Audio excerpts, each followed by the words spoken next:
This is a great opportunity for advisors and consultants to start that conversation and help educate clients on private markets.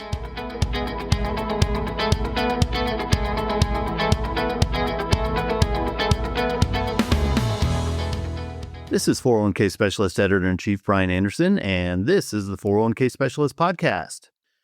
Private markets are trying to make a move from the margins to the mainstream in workplace retirement plans, and the implications could be enormous. In this episode, we sit down with Greg Jenkins, CFA, Managing Director of Defined Contribution Solutions at Invesco, to explore what this potential shift could mean for advisors, plan sponsors, and participants alike. We're going to get to it right after this brief message. Discover the latest insights from Invesco's Defined Contribution Participant Pulse Survey, exploring the behaviors, concerns, and preferences of large DC plan participants across the United States. Explore the findings at Invesco.com/DC Research. Invesco Distributors, Incorporated. We're happy to be joined today by Invesco's Greg Jenkins to get his perspective on how regulatory changes are opening the door to private market access in DC plans, potential benefits and risks for retirement savers, and how it all could impact 401k plans in the years ahead. Greg works with plan sponsors, consultants, and advisors on DC-related products and custom applications.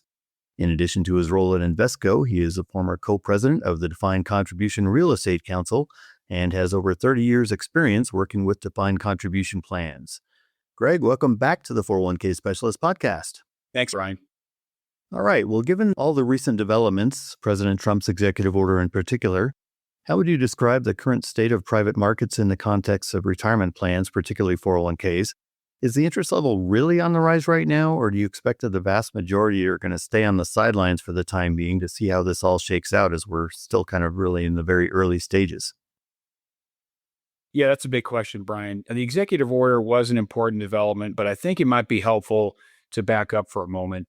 People ask me, why are private markets in DC such a big topic right now? And you might think it's just asset managers trying to push product, but I think it's bigger than that. I think it's a culmination of several factors. I think the fact that private markets have been used for decades in long-term investment portfolios all over the world, including defined benefit plans and even DC plans in other countries, like Australia and more recently in the UK, is an important factor.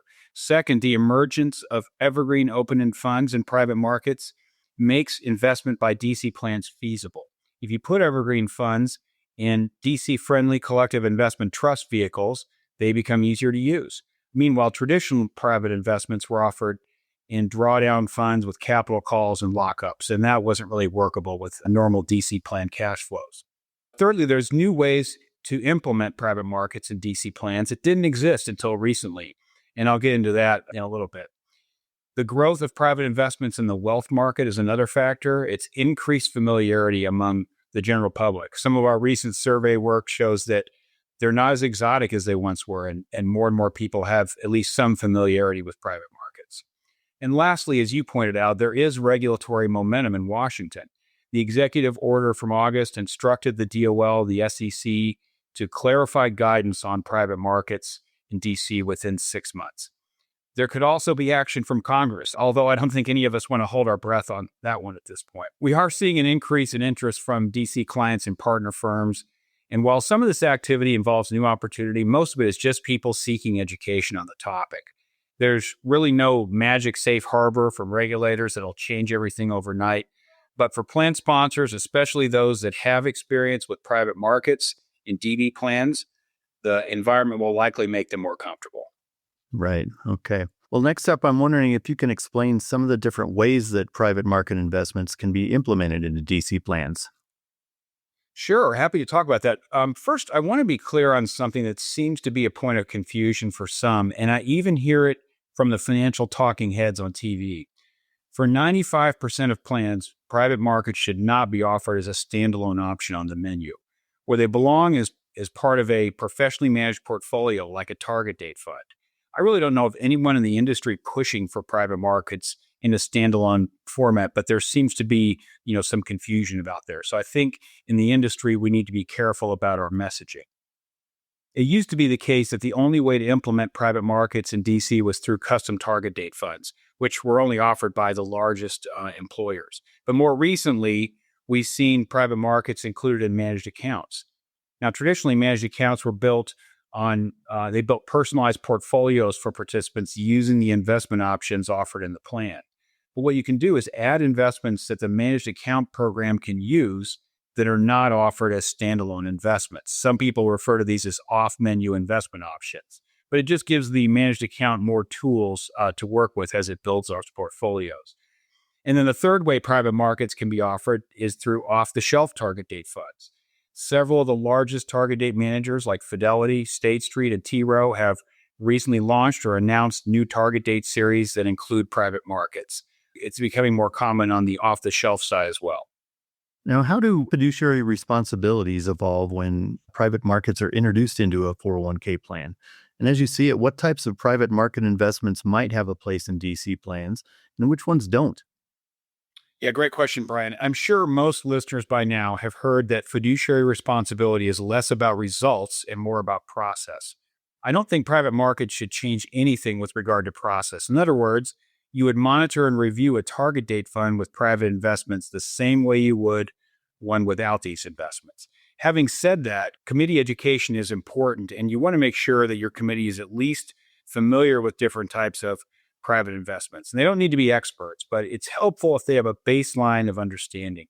For example, I have a meeting with a public DC plan retirement board in a couple of weeks. They have no intention of implementing anything right now, but just want to learn and ask questions. So this is a great opportunity for advisors and consultants to start that conversation and help educate clients on private markets. In terms of what private market investments might work and what might not, so even if the investments are inside of target date funds or managed accounts, you want to make sure the risk level is consistent with other asset classes and DC plans. And first of all, they need to be offered in semi-liquid evergreen structures that will be workable with DC plan cash flows. And there's always exceptions in terms of the types that work, but this is generally what I think can work. So private real estate has the most precedence and history in DC plans going back about 20 years. The most recent DCREC survey shows that there's about $45 billion of DC assets in private real estate now. Private credit is the new kid on the block as a DC investment, but has big potential to help participants, especially those nearing or in retirement. Private infrastructure may also prove to be interesting for DC. It's very common in the Australian DC market, and it has benefits similar to private credit. What probably doesn't work is strategies that buy distressed assets or opportunistic funds where the primary objective is high returns. Most of these are offered in traditional drawdown fund formats anyway, so it'd be difficult to use them. But these asset classes all have their own characteristics, but the same adage applies. There's no free lunch, so plan sponsors should seek help from advisors to evaluate the risks and the benefits of each one. Right. Okay. Now, are there any innovations or developments that you can foresee in the next 3 to 5 years or so that could reshape how private markets are integrated into retirement plans? Yeah, I think the anticipated action from regulators will be helpful, but I think what will change things more than anything is just continued education, case studies, and really success stories from plan sponsors. Okay. I know Invesco has some thought leadership research coming out this fall on private markets and AI. Can you give us an early preview of some of those key findings? Sure, Brian. Exciting stuff. I just got some of the raw data from our latest survey the last couple of days.